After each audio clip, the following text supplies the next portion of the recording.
Assalamualaikum warahmatullahi wabarakatuh. Selamat sore pemirsa, bagaimana kabarnya dimanapun Anda berada? Semoga kami jumpai Anda dalam keadaan sehat. Dan senang sekali saya Samarsita kembali menjumpai Anda dalam Dialog Kepri Gemilang, di mana program kami ini didedikasikan khusus untuk kemajuan Provinsi Kepulauan Riau serta kejayaan dan keutuhan Negara Kesatuan Republik Indonesia. Baik pemirsa, Wing Udara 1 atau Gegana Pusaka Samudra merupakan satuan operasional yang secara langsung melakukan pembinaan kekuatan dan kemampuan di wilayah barat. Dan tentu kita ingin mengetahui seperti apa tugas dan fungsi dari Wing Udara 1 ini. Saya sudah bersama dengan narasumber yang luar biasa, yaitu Kolonel Laut Pelaut Bapak Dhani Ahni Sundani, SHMTR Hanla MM, yang sudah berada di samping saya. Assalamualaikum Pak. Salam. Bagaimana kabarnya Pak? Alhamdulillah baik. Terima kasih Bapak sudah menyempatkan hadir bersama kami di sore hari ini, yaitu kita berdialog untuk mengenal lebih dekat dengan Wing Udara 1, di mana mungkin beberapa masyarakat ada yang sudah mengenal dan ingin mengetahui lebih dalam lagi kegiatan, karena ini kan berkaitan dengan laut ya Pak ya, luar biasa. Baik, mungkin untuk lebih mengenal dekat, saya ingin mengetahui dulu sebenarnya apa itu Wing Udara 1 Pak? Oke, untuk kalau kita berbicara Wing Udara 1, mungkin saya boleh nggak saya menyampaikan dulu induknya dulu? Boleh, silakan Pak. Jadi untuk Wing Udara 1 merupakan salah satu satuan kerja di bawah jajaran Pusat Penerbangan TNI Angkatan Laut, di mana Pusat Penerbangan TNI Angkatan Laut merupakan badan pelaksana pusat dari Mabesal, berada di bawah Bapak Kasal langsung, yang bertugas sebagai pembina kekuatan penerbangan TNI Angkatan Laut. Untuk menjalankan atau mengimplementasikan fungsi yang kami miliki. Kita memiliki 6 fungsi, yaitu fungsi selaku intai udara maritim, kemudian perangan anti kapal selam, anti kapal permukaan, kemudian pendaratan pasukan pendarat lintas helikopter, dukungan logistik taktis, dan yang terakhir adalah pengamatan laut. Nah, jadi seluruh fungsi itu kita implementasikan di dalam melaksanakan tugas TNI Angkatan Laut, di mana kita merupakan bagian dari SSAT. Jadi itu kami sampaikan tentang pus penerbal sebagai induk kami. Dan ini ada yang menarik Mbak Aza.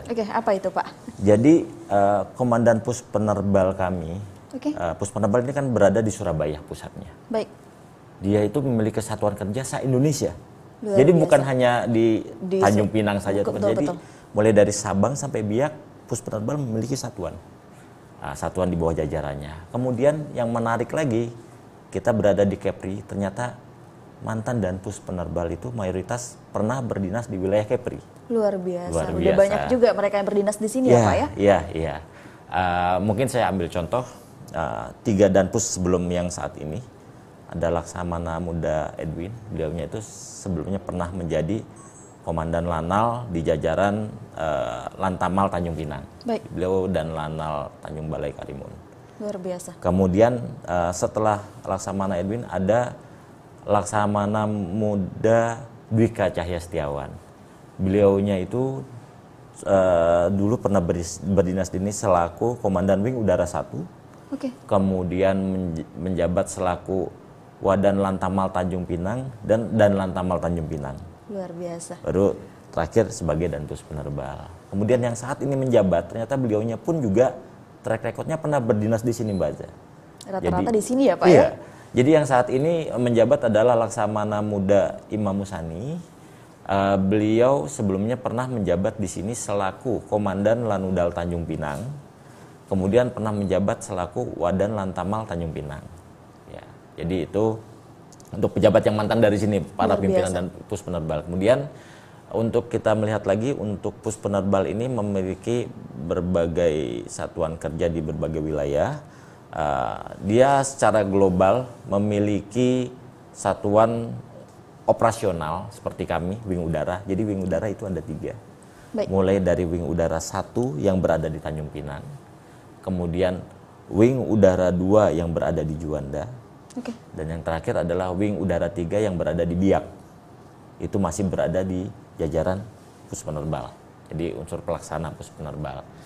Kemudian tadi dari satuan operasional, kemudian ada satuan untuk dukungan atau pelayanan terhadap operasional pesawat udara, yaitu pangkalan.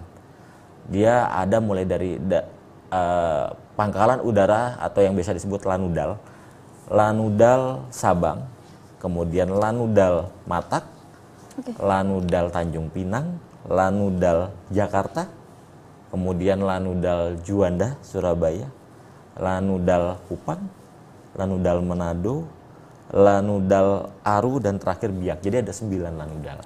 Cukup banyak juga Banyak. ya Pak ya? Kemudian kita juga memiliki satuan pemeliharaan yaitu Fasarkan Pesut berada di Juanda. Dan ada selain Fasarkan ada komando latihan. Ya, jadi total sekitar ada 14 satuan pelaksana di bawah jajaran Puspenerbal, ada Satker di bawahnya. Oke. Indonesia posisinya, jadi Indonesia bukan posisinya hanya Pak ya. ini. Iya. Dan Wing Udara 1 itu berada di Tanjung Pinang. Tanjung Pinang. Khususnya Tanjung Pinang. Karena ini berarti Wing Udara 1 ini memang ada 6 tugas dan fungsi yang sudah Bapak sampaikan tadi itu berkegiatan di Tanjung Pinang, Kepulauan Riau, atau juga di daerah lain. Bagaimana nih Pak? Oh, jadi begini Mbak, tadi itu fungsi penerbangan. Jadi kita ini bekerja kan dalam teamwork. Penerbangan TNI Angkatan Laut memiliki 6 fungsi tersebut yang harus dilaksanakan dalam rangka tugas TNI Angkatan Laut. Jadi Wing Udara 1 adalah satuan operasional yang mengawal alutsista, sehingga output dari 6 fungsi itu diimplementasikan oleh ya jajaran Wing Udara 1. Jadi sebagai kasarannya eksekutornya lah, karena dia yang melaksanakan fungsi-fungsi tersebut ya pesawat udara alutsista yang dimiliki.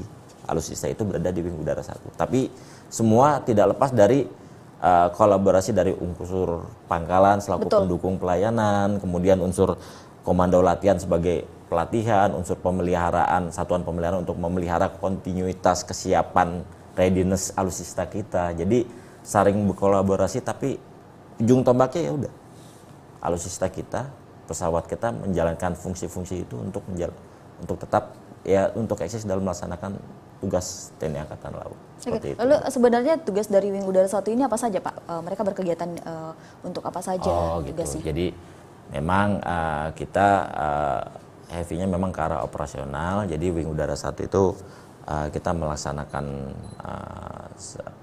satuan pelaksana dalam mengimplementasikan 6 fungsi tersebut, Mbak, dan juga melaksanakan pelatihan dan tugas operasi untuk mensukseskan itu. Realnya kita ikut bergabung di dalam berbagai kegiatan operasi yang telah dilaksanakan. Dan mungkin kita salah satu menjalankan tugas Angkatan Laut bukan hanya kegiatan yang di kewilayahan, tapi juga ikut juga dalam perannya di dalam kegiatan perdamaian dunia rutin.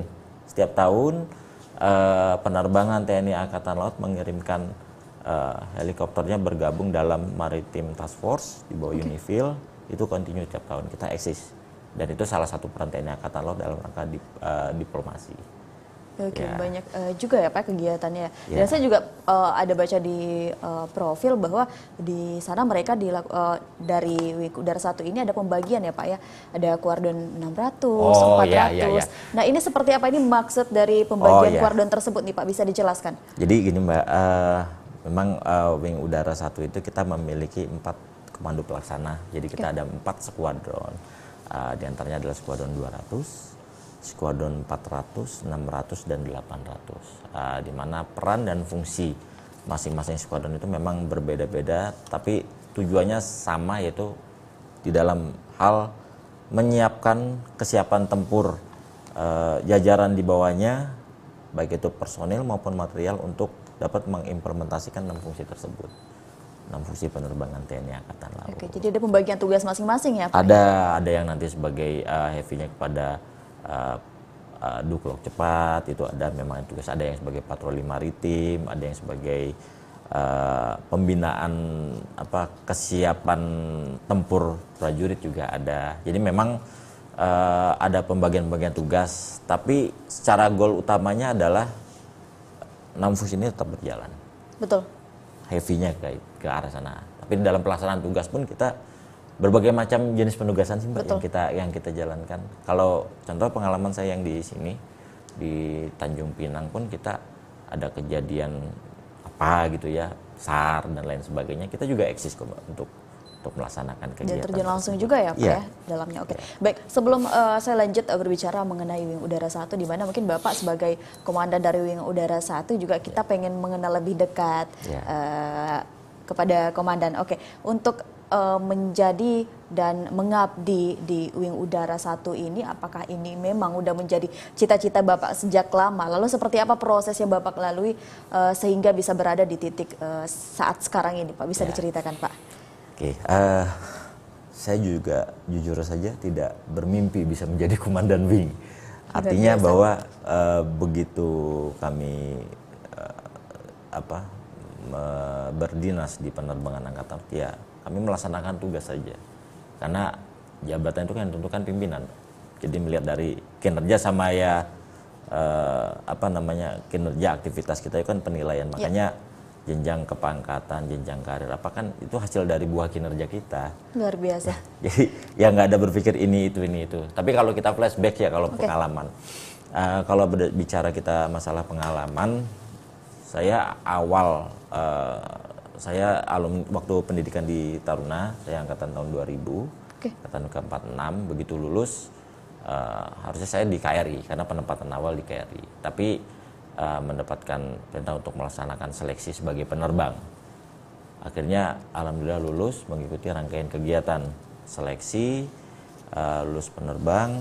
Setelah itu saya juga nggak tahu ini saya masuk apa itu fixed wing rotary, saya tidak tahu karena di penerbangan itu bagi dua. Begitu lulus kita ikut pelatihan tahap mula ya sebagai penerbang, siswa penerbang. Begitu sudah tahap dasarnya sudah oke, di split. Yang bagian helikopter siapa, yang non heli siapa.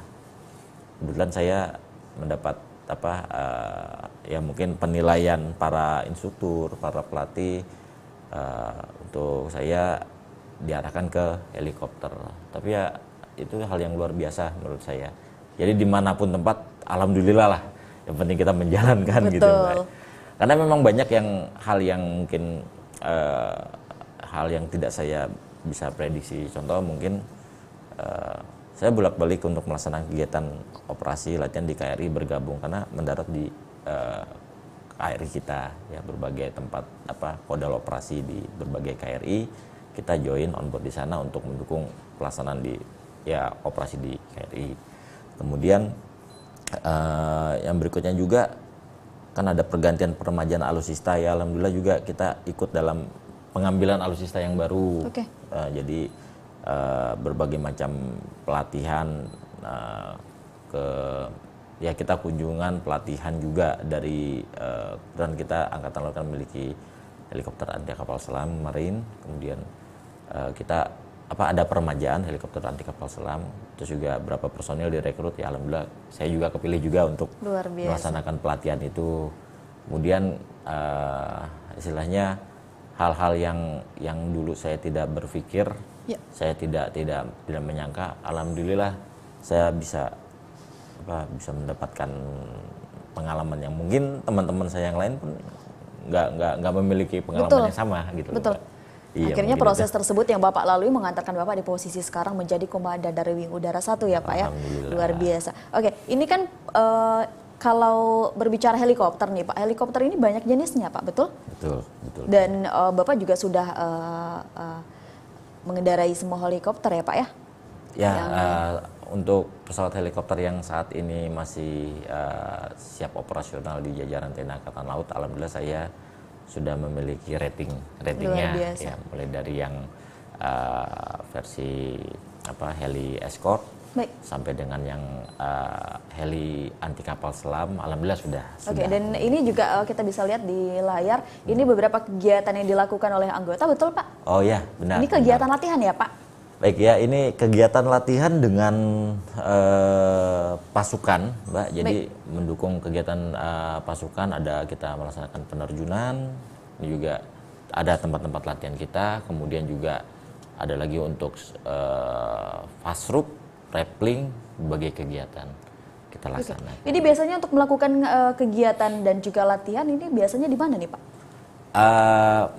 Kita ada memang tempat pelatihannya Mbak, jadi kalau untuk di wingnya sendiri pun untuk peningkatan person itu kita ikut secara struktural dari komando latihan yang menyelenggarakan karena sesuai dengan tugasnya masing-masing.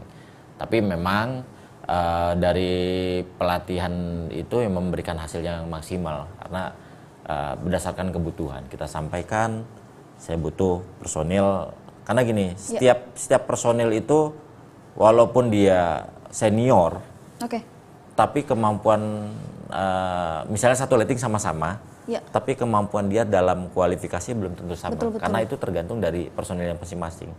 Kita pindah dari alutsista yang satu, dari tipe pesawat yang satu ke tipe pesawat yang lain, itu pun juga harus belajar lagi Mbak. Karena berarti berbeda ya Pak antara tipe pesawat satu dan pesawat satu juga harus betul-betul dikuasai seluruhnya ya Pak ya. Makanya Bapak bilang bahwa meskipun satu letting, mungkin penguasaan cara mengoperasionalkan helikopter dan pesawatnya juga berbeda ya Pak. Beda-beda. Terus juga tiap ganti pesawat pun juga kita harus belajar dari nol lagi. Karena kita tidak seperti mobil ya. Jadi kalau mobil kan habis menyetir mobil mungkin Avanza, habis itu kita nyetir mobil Suzuki. Langsung aja. Kalau ini merek aja Pak ya. Ya, kalau ini beda tapi nanti kan secara sistem dan lain sebagainya. Karena kenapa? Hitungannya kita detik. Hitungannya terjadi apa-apa di atas kita telat memutuskan. Betul. Itu jadi satu. Luar biasa. Maksudnya jadi satu itu pesawat itu pembakaran di situ, bahan bakar di situ, kelistrikan di situ. Telat kita memutuskan, salah kita memutuskan, ancamannya nyawa. Betul, karena kita udah berada di atas ya Pak ya. Beda halnya ketika kita berada di darat ya Pak ya. Mungkin kita bisa keluar langsung lari seperti itu. Tapi kalau sudah di atas itu beda lain cerita seperti itu. Untuk banyaknya jenis proses latihan ini kalau biasanya dari Wing Udara 1 ini apakah rutin melakukan kegiatan latihan seperti apa nih Pak? Oh iya, jadi kita ada latihan itu Glagasport Mbak, gladi tugas tempur dari tahap yang U1, U2 sampai U3. Jadi ada pentahapannya. Jadi mulai yang sifatnya tidak dengan alutsista hanya sekedar teori, kemudian mulai ke arah alutsista, kemudian menggerakkan alutsista dan kerjasama antar alutsista. Itu sudah ada diatur pola-polanya. Nah itu untuk secara tempur. Tapi kalau secara skill, komando latihan yang melaksanakan. Kita bikin perencanaan bahwa karena kita bukan hanya menghitung komposisi personil yang kita miliki. Kita harus menghitung komposisi kualifikasi yang dimiliki. Misalnya di militer kan juga dipikirkan tour of duty, tour of area. Di dalam tour of duty, tour of area, misalnya si A sudah sekian tahun di sini, berarti harus ke tempat yang lain. Tapi kita juga harus memikirkan si A ini kualifikasinya apa. Nanti yang mengawal alutsista ini siapa. Sehingga apabila A bergeser, yang B dan C harus sudah siap. Betul. Nah, itu untuk menggantikan posisinya ya Pak ya. Jadi bukan hanya skill profesinya dia sebagai pilot saja, tapi skill profesi yang bersangkutan sebagai pilot penerbangan angkatan laut. Karena ya kita bukan hanya handling, tapi how to operation, menjalankan misi. Itu yang harus kita matchkan kedua item itu sehingga para pilot kita memiliki dua komposisi itu. Buat apa kalau dia hanya bisa mengendalikan pesawat, tapi dia tidak tahu bagaimana untuk operasi. Nah, jadi karena, itu Mbak yang kita. Karena berlatih juga tujuannya untuk bisa profesional menjalankan tugas tadi ya Pak ya, luar biasa. Kita nanti akan berbicara lagi mengenai mungkin ada pengalaman dari Bapak selama mengoperasikan helikopter, pasti ada hal-hal yang berkesan ya Pak ya. Tapi kita tahan dulu pemirsa, setelah jeda iklan berikut ini tetaplah bersama kami di Dialog Kepri Gemilang.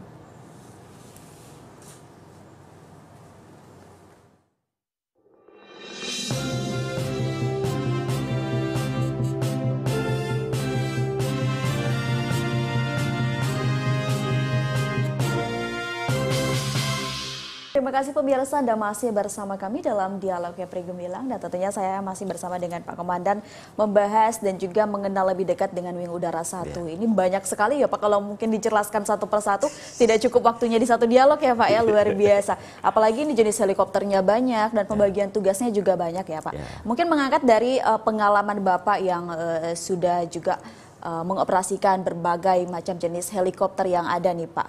Ini pasti ada hal-hal yang mengesankan selama mengoperasikan helikopter, apalagi ini kan berada di atas udara ini. Bisa diceritakan Pak, apa hal yang mengesankan selama Bapak mengoperasikan helikopter nih Pak? Ya memang hal yang sangat mengesankan untuk saya pribadi ya. Mengawali terbang ya. Jadi kita berpikir tuh helikopter kan begitu angkat steady kan. Saya pikir gampang cuma angkat dah. Ternyata itu, jadi kita harus tahu ini mau kemana udah kita recover. Jadi sebenarnya kalau secara zoom itu, dia tuh udah begini nggak jadi, begini nggak jadi. Nah itu feeling, sensitivitasnya. Untuk mengimbangin tersebut ya Pak ya? Ya itu hal-hal yang menurut saya dalam mengawali, sama sih saya yakin juga untuk teman-teman yang mengawali alutsista pada saat awal kan, wah sepertinya seperti ini. Seperti saat mau landing pun juga kita harus tahu, ini udah nyentuh. Tahu dari mana? Kan nggak mungkin kita betul. melihat kakinya. Tapi ternyata bisa karena terbiasa dan terlatih. Ada sudah ada intuisi sendiri juga ya jadi Pak ya? Di situ juga kita memang ada limitasi. Wajarlah orang-orang yang baru sekitar 10 jam atau di bawah 100 jam masih belum menyatu. Tapi kalau sudah mungkin di atas 500, dia sudah menyatu, sudah tahu ini pesawat baru mau akan bergerak maju, kita sudah merecover biar tidak maju. Nah, mungkin itu sebagai apa ya, mungkin hal pengalaman yang menarik lah sebagai ini saat awal masuk di kondisi pelatihan. Yang berikutnya ternyata saya juga ikut pelatihan pesawat yang baru. Jadi menarik lagi, begitu saat awal saya latihan itu kan ke pesawat kan menggunakan pesawat yang fixed wing. Dia menggunakan roda. Jadi untuk standar kecepatan minimal untuk landing itu ada sekian lah, istilah ada batasnya. Nah pada saat masuk ke helikopter yang saya rating saya itu tidak ada wheelnya, dia hanya memiliki skid sehingga kecepatannya sangat rendah saat mau landing. Tapi memang seperti itu sesuai dengan flight manual dan sebagainya, memang tahapannya seperti itu. Begitu pindah ke helikopter yang memiliki wheel lagi, kembali yang memiliki roda, ternyata ada beda lagi. Jadi ya memang kita juga harus bisa mindset kita menyesuaikan. Dengan kondisi yang ini berarti tahapannya seperti ini kondisi. Jadi nggak mesti ini nggak sama. Nggak sama semua ya Pak kondisinya? Semuanya nggak sama. Apakah pernah ada kejadian nih Pak ketika Bapak sudah berada di atas udara, terus ada kendala dan lain sebagainya? Karena kan kalau helikopter mungkin di dalam juga tidak terlalu banyak orang di dalam ya Pak ya? Nah ini seperti apa? Apakah pernah ada kendala di atas seperti itu? Apalagi kalau kita udah ada di udara kan mungkin mau tanya agak ke siapa lagi gitu kan? Yang ditanya ya orang ini aja. Gitu. Iya, nah seperti apa nih Pak pengalamannya? Kebetulan memang di situ kita yakinkan sebelum melaksanakan misi, yakinkan terhadap misi. Sehingga habit di tempat kami itu juga senior juga memberikan ini untuk masalah safety yang utama dalam melaksanakan penugasan. Jadi yakinkan benar terhadap misi. Terus istilahnya kalau sudah take off, udah nggak ada tempat nanya lagi, tinggal menjalankan misimu. Karena di dalam misi pun juga ada alternate. Sehingga kalau udah gagal atau tidak bisa menjalankan misi ini, arah apa yang kalian tuju. Sehingga memang harus matang benar di dasar, di awal, di darat.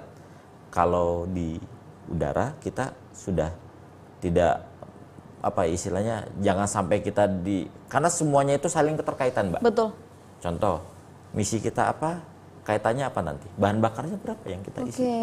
Kemudian di daerah sana apa yang kita laksanakan? Kemudian cuaca juga kan jam sekian ada sistem perubahannya. Sehingga saling keterkaitan. Makanya jangan sekali-kali kita merubah rencana, apalagi di atas. Luar biasa. Ya memang terkadang ada dalam suatu saat tertentu, tapi situasional yang urgent ya Mbak ya. begitu in flight ada perubahan misi harus melaksanakan pergeseran ke sini. Ya, kita harus dilaksanakan di atas mau tidak. Tapi selama kita tahu di darat, kita laksanakan maksimal. Tapi kalau saat di atas, istilah kalau kita sendiri masih kalau ada suatu perubahan yang bukan hal yang urgent, ya jangan kita batal. Kecuali kalau memang udah perintah pimpinan, batalkan kembali. Dan juga kembalinya juga pakai prosedur juga ya Pak, jadi tidak bisa sembarang landing di mana gitu yang seperti itu, karena memang ketika memang sudah pengen terbang dan juga take off itu semuanya sudah harus dipersiapkan. Seperti kata Bapak tadi juga harus melihat mungkin kondisi dari pesawatnya ataupun helikopternya dan juga melihat kondisi cuacanya seperti itu ya Pak ya, luar biasa. Baik, ini untuk Wing Udara 1 nih Pak, saya ingin bertanya, ini kan Wing Udara 1 ini adalah Angkatan Laut seperti itu, lalu kenapa ada pesawatnya nih Pak?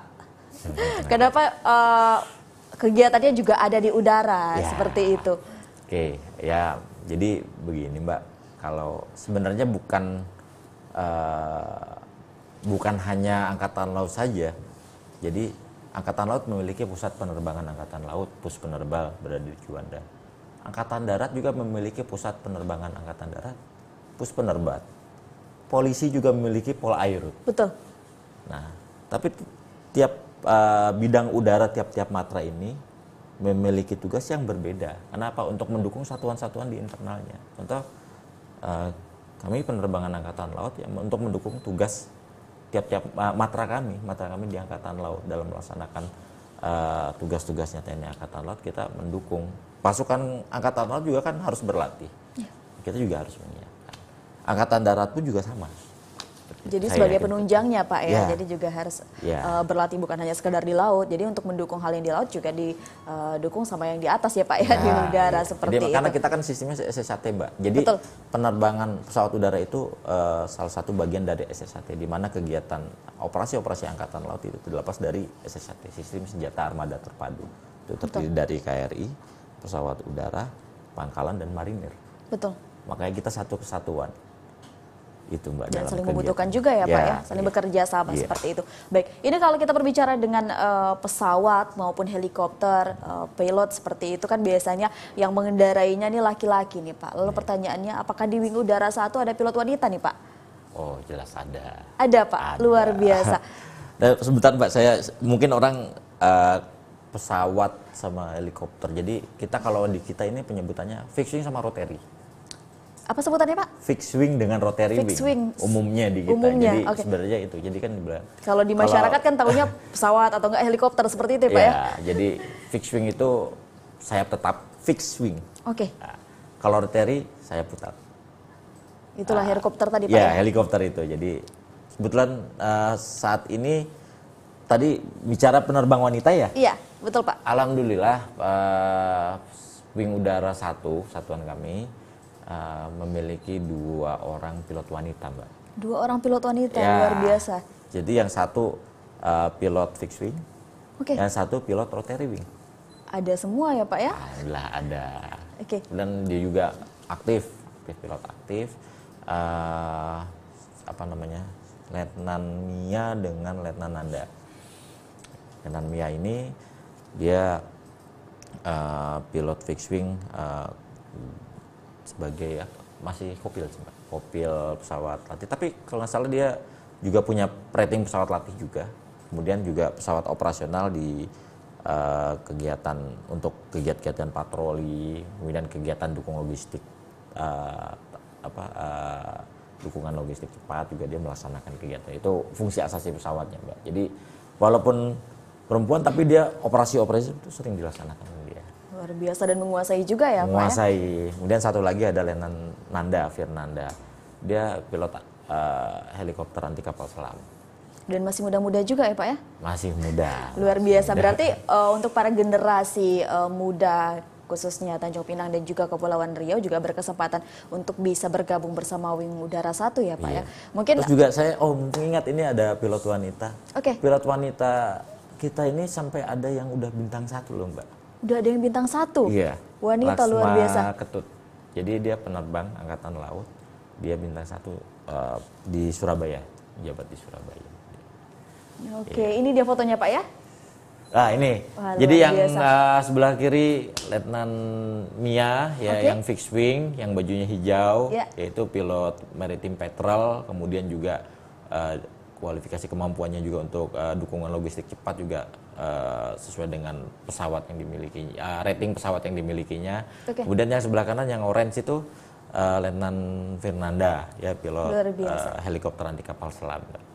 Jadi Di ternyata bukan misi-misi hanya perbatasan ini sering itu Ya. yang Fernanda itu luar bolak-balik biasa. kayak Jadi memang punya keberanian ya Pak ya. Ya, Jadi bukan alhamdulillah. hanya laki-laki saja, ternyata juga wanita punya kesempatan Ya. untuk bisa menjadi pilot seperti itu ya Pak Iya. ya. Apalagi di Wing Udara 1 untuk mengoperasikan pesawat-pesawat tempur dan lain sebagainya seperti Iya. itu. Baik, ini bagaimana mungkin dari Bapak Komandan bisa menyampaikan kepada generasi muda pada saat sekarang ini yang juga punya mungkin cita-cita ingin menjadi pilot dan juga bergabung di Wing Udara 1, seperti apa nih harusnya mereka mempersiapkan dirinya Pak? Ya, yang jelas sih siapkan diri sebaik-baiknya. Ya. Karena memang rekrutmen awal itu sama dengan kita rekrutmen TNI. Seperti contoh saya mungkin tadi Letnan Mia, Letnan Nanda, dia ikut pendidikan sebagai taruna. Oke. Sebagai taruna, lulus dari taruna, dites lagi menjadi seorang pilot. Nah, jadi itu tadi ada lagi yang dari sumber akademi ada, kemudian Oke. ada juga yang sumber dari PSDP. Dia saat lulus SMA, dia melaksanakan seleksi untuk mengikuti pendidikan PSDP. Nanti saat sebelum dilantik di split ikut matra laut, udara atau angkatan darat. Gitu. Oke. Kemudian juga ada yang dari sekolah penerbangan sipil, Mbak. Jadi begitu saat sekolah penerbangan sipil dia saat sudah mau lulus dites seleksi, sudah lulus dari sekolah penerbangan seleksi, kemudian diterima sebagai prajurit TNI Angkatan Laut. Setelah itu baru dididik lagi di penerbangan TNI Angkatan Laut, baru dia bisa bergabung. Oke, jadi ada peluang dan kesempatan juga ya Iya. Pak ya? Ada 4 masalah. Ada yang terakhir itu dia dari Antap, dari Bintara, kemudian diseleksi untuk menjadi penerbang Angkatan Laut. Oke, lalu sebenarnya apa saja nih Pak syarat-syarat yang harus dipenuhi Pak untuk bisa terjun dalam penerbangan Wing ini Pak? Apakah tidak takut ketinggian dan juga bisa berenang? Oh iya. Jadi pada saat itu seleksi, pertama yang jelas psikotes ya Mbak ya. Oke, Ulangi, untuk yang pertama mungkin kesehatan. Kesehatan yang terpenting ya Pak Yang ya? terpenting kesehatan. Kesehatan, nilai kesehatan nanti ada. Tes, rangkaian tes kesehatan itu total, keseluruhan sampai dalam dan lain sebagainya. Kemudian psikologi. Psikologi. Harus dicek karena memang nanti ada pengaruh, ada standar minimumnya lah untuk kan ini kan masuk khusus lah, jadi ada standar penilaiannya. Kemudian kesehatan jiwa juga akan dicek. Oke. Ada rangkaian itu. Kemudian sama istilahnya aptitude test. Sebelumnya SMAPTA. SMAPTA kita laksanakan. Oke, seperti apa itu Pak? Ya kemampuan fisik. Kemampuan fisik. Garjas itu kita diseleksi juga. Dan yang terakhir adalah untuk aptitude test. Jadi aptitude test itu tes kita terkadang ini pengalaman saya pribadi. Baik. Kalau saya sih biasa-biasa aja kan, begitu saya belum pernah mengendalikan pesawat saat seleksi, saya masuk ke kokpit, ikut terbang, terus pegang handling itu yang bawa instruktur. Udah di atas, instruktur, ya chassis kamu pegang. Oke. Belok kanan, Oke. belok kiri, Oke. belok, naik, turun. Udah selesai pulang.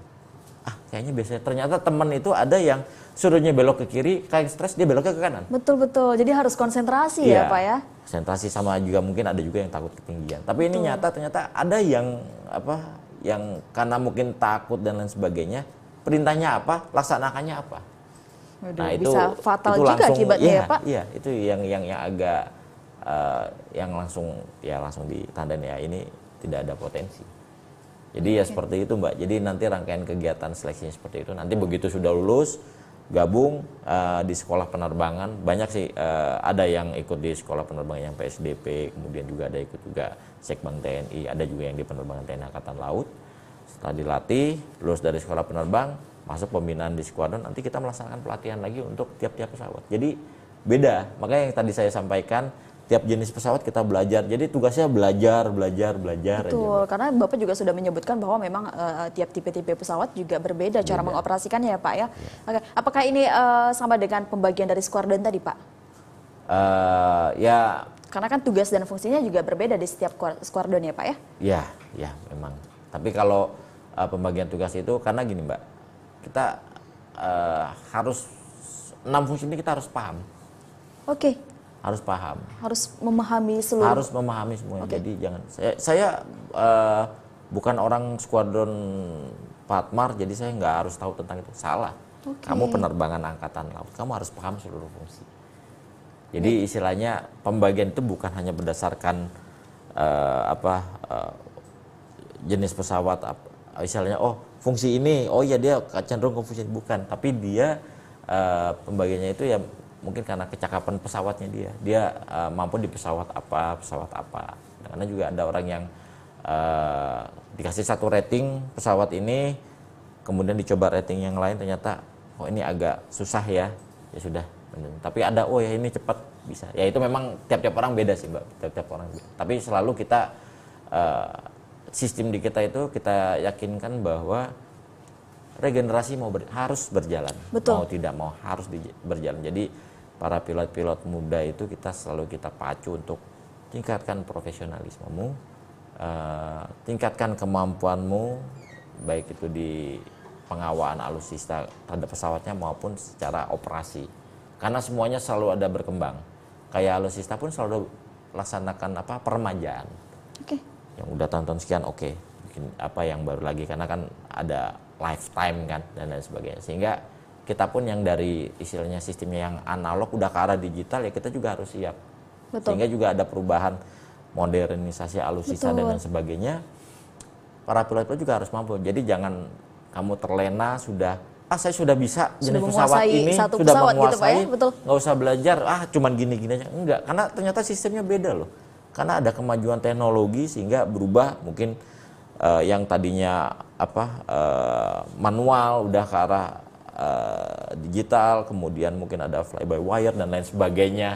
Kemudian sensorik juga begitu bertambah dan lain sebagainya. Ya para penerbang kita ya harus lebih alert. Betul. Karena tuntutan selama kamu sebagai satuan operasional dituntut profesional. Artinya profesional bukan hanya mampu di alutsista itu saja, tapi dia harus siap untuk terhadap perkembangan teknologi. Betul. Karena setiap tahun teknologi selalu meningkat. Betul.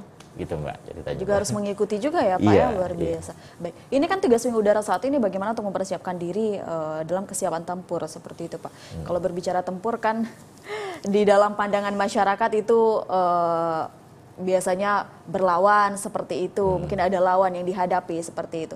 Ini biasanya latihan-latihan yang dilakukan seperti apa Pak? Memang untuk ada pesawat tempur khusus dalam berlatih dan ada momen khusus atau seperti apa nih Pak?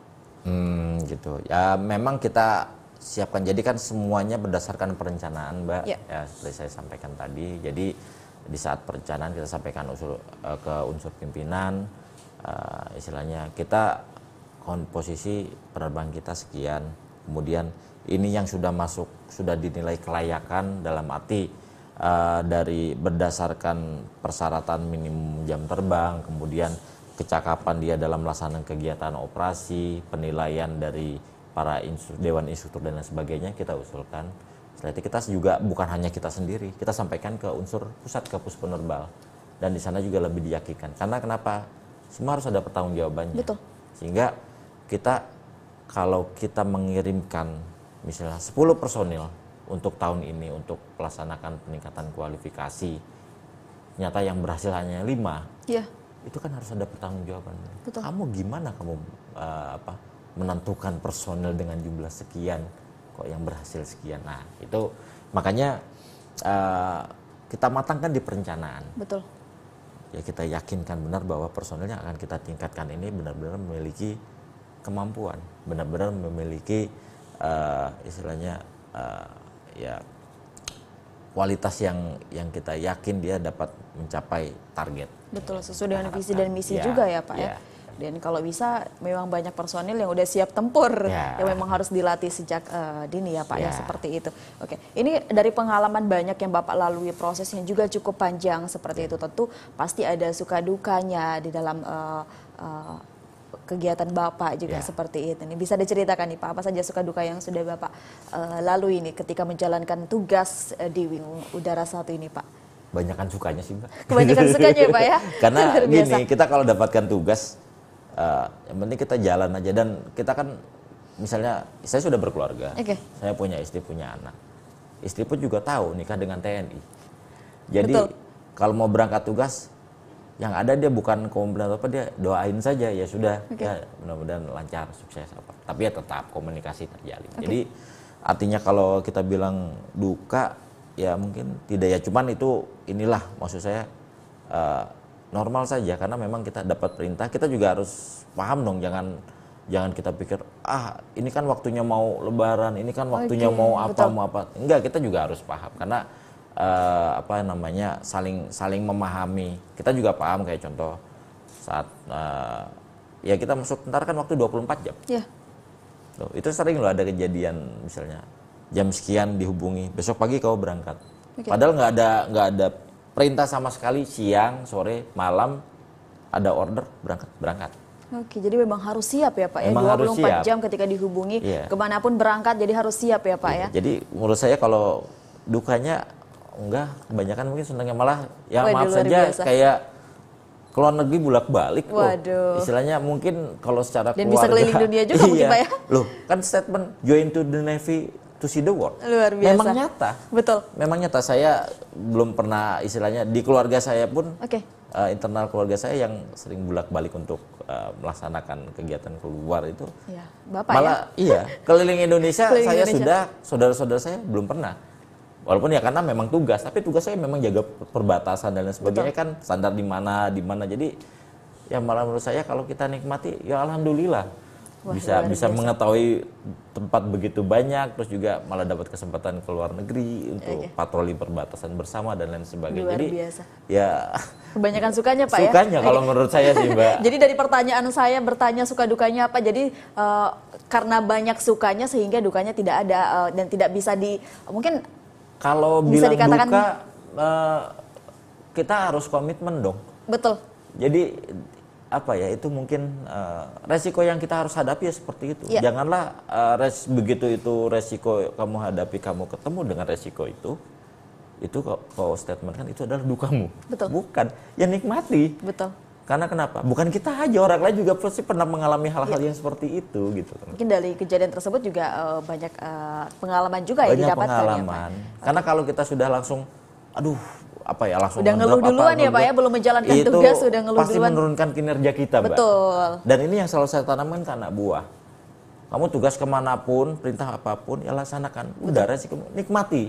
Kenapa? Kau juga tidak nikmati, yang ada kau harus menjalankan, tapi kau malah makin terpuruk. Betul. Jadi kayak contoh nih Mbak, saya alhamdulillah ke Pinang udah 3 kali nih. Aduh, luar biasa. Penugasan. Jadi setelah di Kelapa ke sini, Iya. kemudian setelah Sesko ke sini, Oke. kemudian balik lagi ke Juanda, terus ternyata pimpinan memberikan amanah ke sini lagi. Kesini Jadi lagi.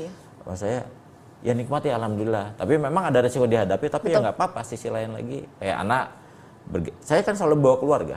Jadi Saya kemanapun nggak pergi mau- juga sudah iya, bawa keluarga ya iya. Pak ya? Ya biar fokus lah. Betul. Jadi saya mikirin anak buah, habis itu saya mikirin keluarga saya di Betul. sana. Anak keluarga di sini biar tahu, oh iya. Dan juga tahu bisa ikut juga lingkungan berkeliling dan lain ya, Pak ya? sebagainya. Iya, jadi anak saya pengalamannya juga banyak, teman-temannya banyak. Waduh, luar Sekolahnya biasa. juga banyak pengalaman di sekolah ini. Jadi menurut saya nggak ada dukanya tuh. Waduh, luar Nggak biasa. ada Dari duka. banyaknya suka yang Bapak sampaikan nih Pak, mungkin Bapak bisa sampaikan kepada generasi penerus bangsa pada saat sekarang ini nih, kenapa harus masuk di Wing Udara 1 Pak? Karena dari sekian banyak cerita Bapak ini banyak pengalaman yang mungkin pengen dirasakan banyak orang seperti itu Pak. Ya. Kenapa Baik, Pak? Mungkin untuk yang perlu saya sampaikan, keluar dari zona nyaman. Keluar dari zona nyaman. Iya, jadi ibaratnya tuh zona nyaman itu seperti peti yang mewah dan nyaman. Oke. Jadi kalau kita masuk tetap berada di peti itu, maka impian dan cita-citamu akan terkubur. Karena kau akan berada tetap di dalam peti itu. Luar biasa. Makanya bangun keluar dari zona nyamanmu, raih masa depan dan jadilah generasi penerus bangsa. Luar biasa. Mungkin itu semacam quotes lah untuk generasi muda. Ya. Ya, karena kalau kita tetap posisi yang nyaman, pasti nggak akan berkembang. Betul. Ini juga bukan hanya pengalaman saya, tapi pengalaman Banyak orang juga. semua Pak, mayoritas ya. seperti Betul. itu. Sudah melanglang buana sana sini. Karena kalau kita sudah merasa nyaman, pasti nggak mau bergerak. Betul. Akhirnya obesitas. Dan tidak kan? mau mencoba hal-hal baru ya Pak ya. Iya, udah nyaman nggak mau bergerak, akhirnya obesitas. Sakit. Obesitas. Nggak, betul. Jadi memang banyak sekali pengalaman yang bisa didapatkan juga ya Pak ya. Bisa terbang sana sini, mengoperasikan banyak jenis helikopter, pesawat yang mungkin biasanya masyarakat hanya melihat dari atas. Mungkin para generasi muda bisa terjun langsung ke dalamnya dan juga mempersiapkan diri dari apa yang kata Bapak sampaikan tadi ya Pak ya. Untuk fisik, kesehatan itu terutama ya Pak ya. Oke. Dan juga ini banyak juga syarat-syarat yang mungkin harus dipersiapkan ya Pak. Yang mungkin dari pengalaman yang Bapak sampaikan tadi. Oke, tentu Bapak punya harapan dan juga pesan kepada generasi muda pada saat sekarang ini. Apa yang ingin Bapak sampaikan Pak? Bapak selaku komandan dari Wing Udara 1 nih Pak. Silakan. Ya pesan saya tadi, quotes yang sudah saya sampaikan tadi. Ya cuman ya mungkin kalau memang pada generasi muda apabila ada yang istilahnya ingin bergabung dengan penerbangan TNI Angkatan Laut khususnya di Wing Udara 1, siapkan diri sebaik mungkin. Karena apabila istilah tadi siapkan diri sebaik mungkin untuk mengikuti berbagai rangkaian. Karena kalau kita tetap berada di zona nyaman seperti yang saya sampaikan tadi, kita akan terkubur impian dan cita-citamu. Akan terkubur impian cita-citamu. Harus siap menghadapi resiko, bangkit dari zona nyaman, raih masa depan dan cita-citamu. Mungkin itu. Jadi harus raih masa depan dan cita-cita dan tentunya harus dipersiapkan mulai dari sekarang ya Pak ya. Benar. Luar biasa. Dan juga banyak juga cerita dari pengalaman Bapak yang sudah bolak-balik sana sini, keliling dunia, dan juga sudah ditugaskan di sini 3 kali juga luar biasa ya Pak ya. Dan sampai mengantarkan Bapak di posisi menjadi komandan dari Wing Udara 1. Dan tetap ya Pak syaratnya tidak takut ketinggian dan juga bisa berenang ya Pak ya. Iya. Luar biasa. Baik Bapak, terima kasih Bapak untuk waktunya sore hari ini sudah berbagi bersama kita semua dan juga sudah mengenal lebih dekat dengan Wing Udara 1. Next mungkin kita bisa jadwalkan lagi untuk berbincang ya Pak ya, karena masih banyak hal yang harus dibahas ya Pak ya, luar biasa. Dan juga pemirsa, terima kasih untuk Anda yang sudah menyaksikan TVRI sebagai media pemersatu bangsa. Untuk Anda yang terlewat, Anda bisa saksikan melalui channel YouTube kita di TVRI Kepri. Serta jangan lupa kunjungi sosial media kita di Instagram serta Facebook TVRI Kepri. Terima kasih sekali lagi untuk Anda yang sudah menyaksikan TVRI sebagai media pemersatu bangsa. Saatnya saya Samarsita mewakili segenap kru yang bertugas mohon pamit. Wassalamualaikum warahmatullahi wabarakatuh dan sampai jumpa. Bapak terima kasih.